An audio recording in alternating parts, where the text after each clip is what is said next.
Do you have a brilliant startup idea but are stuck in the launching phase? Are you feeling overwhelmed by funding, marketing, or just where to start? Don't let your startup idea stay grounded. Visit our website at eapla.com to schedule a Blue Couch meeting and launch your startup journey today. Welcome back. We're on the cusp. Got my co-host Matt Snyder back with me here for season 8. And today we've got Lauren Jones from Shreveport Green with us here today.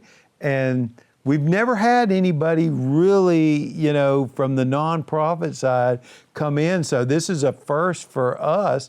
And we really want you to tell us, what is Shreveport Green and what is it y'all are doing and who are you really connecting with? Yeah, I'm so excited to be here because one of the things that I enjoy the most is getting to tell people about all of the different things that we do. So Shreveport Green is the environmental nonprofit in Shreveport. And when I say environmental, I mean we're touching on everything, because when you lead back to our focus, that's going to be trying to connect people to the environment and remind our community, and really the external community as well, that we are a part of the ecosystem. Okay, so before we go too deep in the Shreveport Green thing, I want to go back a little, because you see this in the nonprofit world. Shreveport Green had a legend at the helm, Donna Curtis. I mean, everybody knew Donna. She ruled that world for a very long time in a very good way. And I met you being the on-the-ground workhorse of Shreveport Green, and was always just blown away anytime we got to do anything with you. Oh, thank you. So when I heard Donna was retiring, I just assumed that there would be some nonprofit, career person get stuck in that role, and then I heard your name and was so thrilled, and think it shows such forward-looking of the organization to have you. So I'm personally very excited about that. And that's special, because growing up, you saw Shreveport Green, but I always thought Shreveport Green was basically, we'll pick up some trash when we see it, we might weed eat some stuff around the streets if we have time. Yeah. And that's what we do.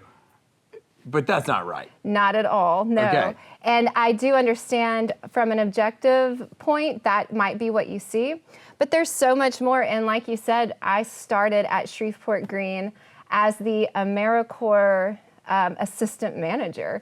And I got that job after working at Mahaffey Farms. And prior to that, I was living in Oregon working as a horticulture therapy mentor. So I came from a background of farming, and more so, my degree is in social sciences. So I like to consider, what does the community need? Why are we doing what we're doing? The why is really important to me. So you take the why, and then you take farming. And farming is my passion, and I put them together. And Shreveport, which is one of our programs at Shreveport Green, seemed like a perfect fit after our working at the organic meat farm at Mahaffey. So I got that job, and what we did, I got to manage a farm behind the food bank, the old food bank. Oh, cool. And we taught groups and groups of younger people they were usually anywhere from 17 to 24 years old, who had an interest in learning about their community through a service lens, and also wanted to learn how to farm. So, of course, with the environmental side, we took it through the lens of regenerative farming.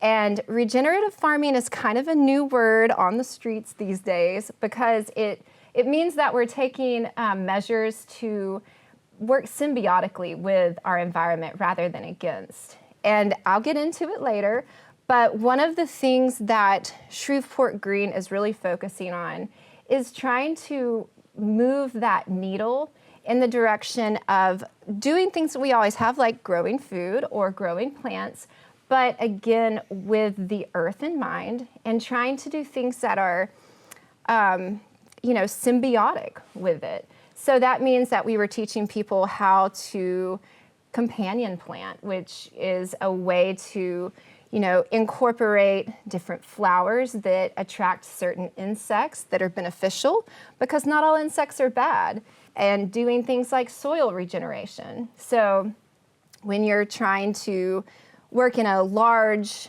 agriculture monocropping field, you're often degrading the soil.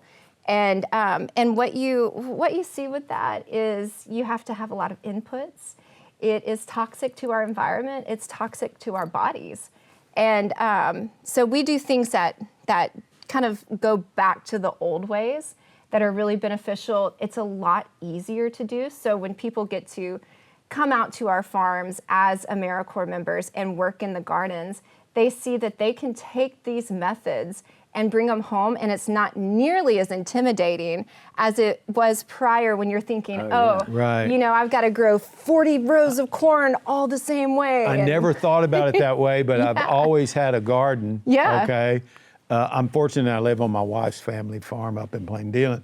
And she's the one that taught me, you can plant those tomatoes like that, but you got to put this flower within, 5 feet of them, or you're going to spend all your time spraying them. And I really don't want you to spray them. So Your wife is a genius. Yeah, and I looked at her like, I never thought about that. And I went, Jamie, what are you talking about? She said, no, David, if you plant these right here, it's going to be so much better. Trust me. So I spent the whole day, planting flowers in close proximity to these tomato plants.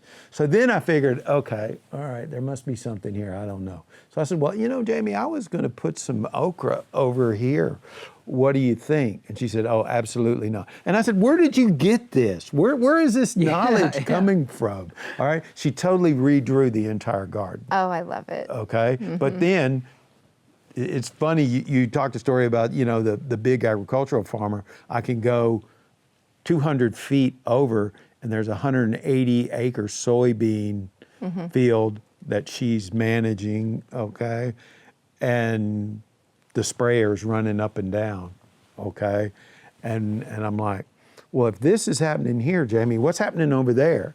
She says, don't get me started. Yeah. But she has to. Yeah. She feels that's the only option she has on that. I've learned a lot, in the past probably 10 years on this.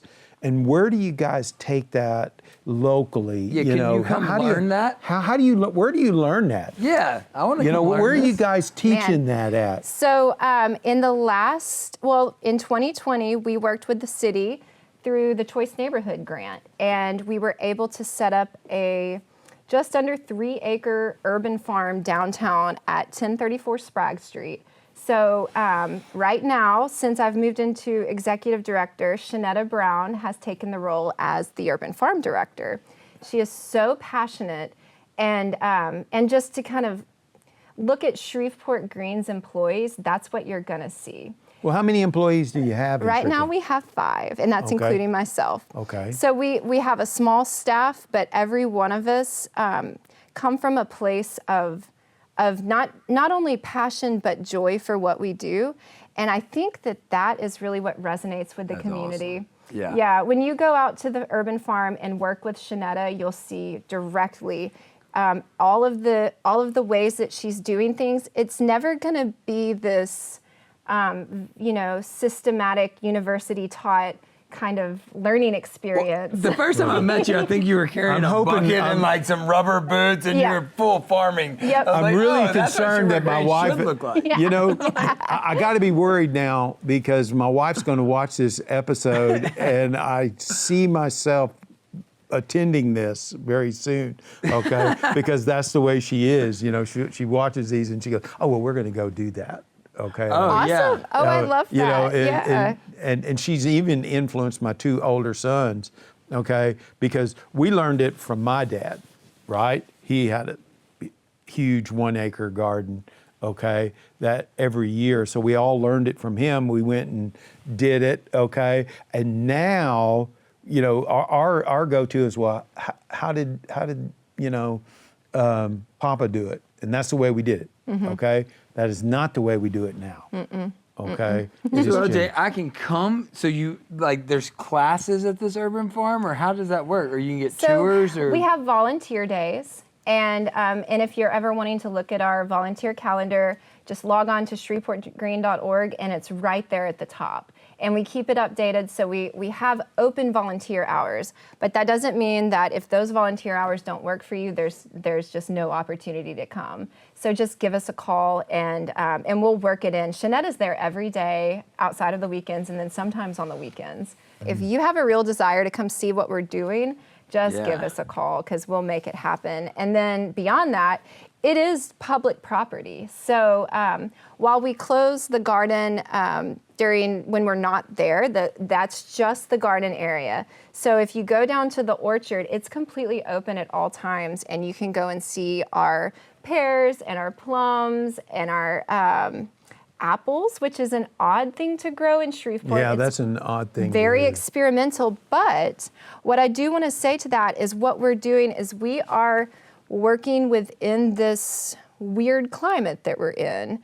And as farmers, as people who are in the environment consistently, we recognize these highs and these lows that we're experiencing. They are not normal. And so we are also trying to guess forward how we can work within that. And one of those might be apples. They're doing really well. What about figs? You think figs are incredible. Yeah, figs are incredible. Figs would do, Yeah. you know, the fig tree I next to cannot, my house is everybody's, on fire right now. oh Like, yeah, it's awesome. absolutely. You go to any grandparent's home right now, you know, and there's a fig tree. And I noticed the other day, I was going like, man, I haven't seen a fig tree, you know, and I'm like, why don't people grow more figs? We absolutely should. Yeah. Yeah. And it's one of the most fig trees used to be ancient. small. I guess people were, there's like a fad of planting them. Now you see one that's like a monster. monster, Yeah. monster Yeah. tree. You get those figs and you got like Yeah, but it seems it would be truck. such a great plant, okay, for somebody to cultivate. Oh, okay? and it's easy. Yeah. And propagating it is easy. So maybe that's something that we need to do with the community. And having these conversations are really important for me to hear, because it gives me that outside perspective. I'm always gleaning what is happening, what does the community want to see, what will benefit the community. Yeah. And if that means going out to the farm and propagating figs for everyone, that's what it means. The most intimidating thing when you're like, you hit a point, I feel like most people hit a point in their life where they're like, I should grow a backyard garden. But like, then you're like, What do I do? well, I don't know what to do. You don't like, know. Like gardening classes through Shreveport Green would be so cool. Like how to start your garden. Right. And Because- what plants to plant? Dave, I don't to know do. what flower to put next to my I have no tomatoes. idea. I have to rely upon Jamie to help me do that. But you guys are so much bigger, because I know We the are. other day I saw you were in our grants department, and a lot of people don't even realize, but the BRF has an incredible experience in, brownfield development. I mean, we've probably done millions of dollars worth of development in reclaiming fields and environmental projects. A lot of times people come to us and they say, hey, we've got this site we'd love to develop, but it's can't be used. And we go, well, why? And they say, well, it used to be this, this, and this, and it has to be mitigated, and we don't know how to do that. And we're like, not a problem. And that's an amazing thing, because that is a very intimidating process. It is. So to be able to offer that resource, that is something that is absolutely crucial to cleaning up our environment. And we are working hopefully soon with BRF around an environmental grant. So we're in the process right now of figuring out how that's going to work. But with that being said, that leads me to say, yes, Shreveport Green is more than just farming. Yeah. And it's more than just weed eating. And it's so much more than all of these things together. For instance, Donna Curtis set the standard for litter cleanup and recycling. And one of the things that we are always looking to do is clean up our areas We work with volunteer groups all over the place on a weekly basis to do litter pickups because we can provide litter grabbers, we have vests, we have gloves, we have bags, all of the things that you need. And then we can help spearhead that if the groups need a little bit of help, guiding that process, and then the after part of cleaning it up and taking it to the dump. So there's that we do. There's also ways that we are looking forward to recycling. And man, we just had a guy in here that just started a recycling business. Really? Christ Fit, the guy, Chris, in his recycling center. I didn't even know it. Mm-hmm. Okay, they're right over here, not far from us on Mansfield Road.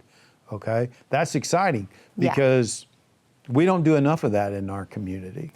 What we're doing at Shreveport Green is we're trying to find different avenues that, let's say somebody just really isn't into farming. Totally fine, because we have other avenues that they can go down that will pick up a weed eater. Yeah, Bob. Pick up a weed eater. Go pick up some trash.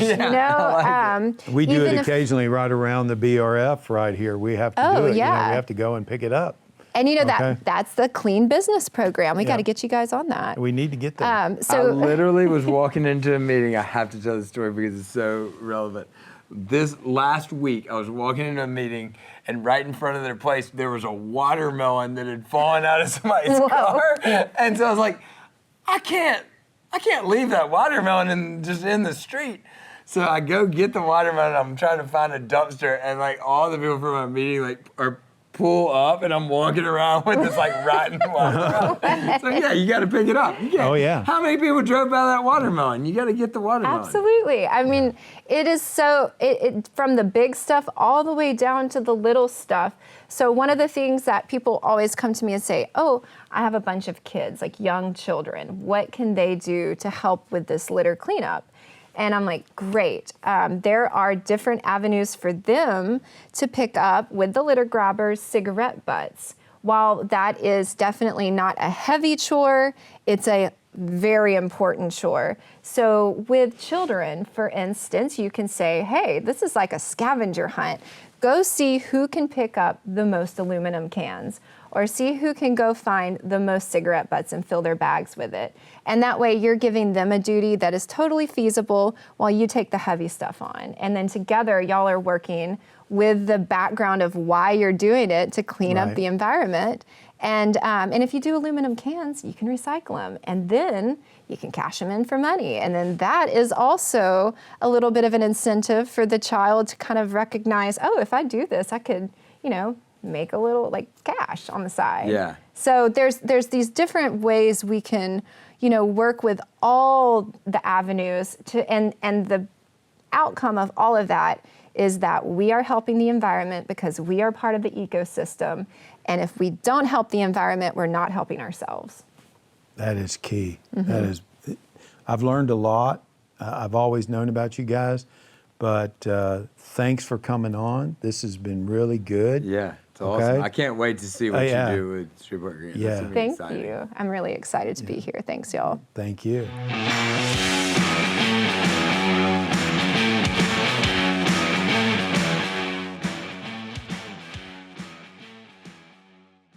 Enjoy the podcast? We would love your feedback about today's show and who you think should be our next guest.